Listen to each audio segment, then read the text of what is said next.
నా రక్తముతో నిన్ను కడిగాను, మళ్ళా బురదకు పోవద్దు. నా రక్తంతో నిన్ను కడిగాను, మళ్ళా బురదలోకి పోవద్దు. కడగబడ్డ తర్వాత మళ్ళా బురదను ఆశిస్తే నువ్వు పందివి, నువ్వు గొర్రె పిల్లవు కాదు అని ఆయన ఇచ్చేది ఆయన ఇచ్చాడు.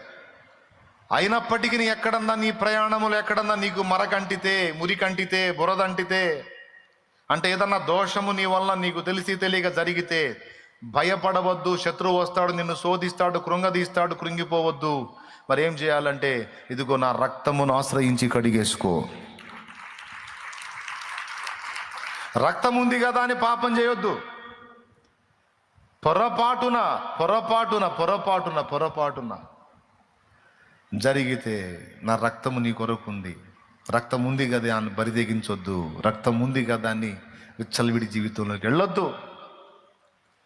ఒకవేళ అనుకోని రీతిలో నువ్వు శోధింపబడితే, శత్రువు నిన్ను కృంగదీస్తే వాడికి చెప్పు, రేయ్ నా సమస్త దోషములు యేసు రక్తములో కడిగేసుకున్న శత్రువా, నా మీద నీకు అధికారం లేదు గా అని చెప్పి వాడు వెళ్ళిపోతాడు.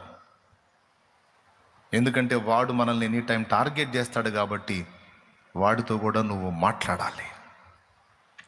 యేసు రక్తము, మనం ఇచ్చే సాక్ష్యము మనకు జయానికి ఆధారం అవుతాయి, గెలుపుకు ఆధారం అవుతాయి.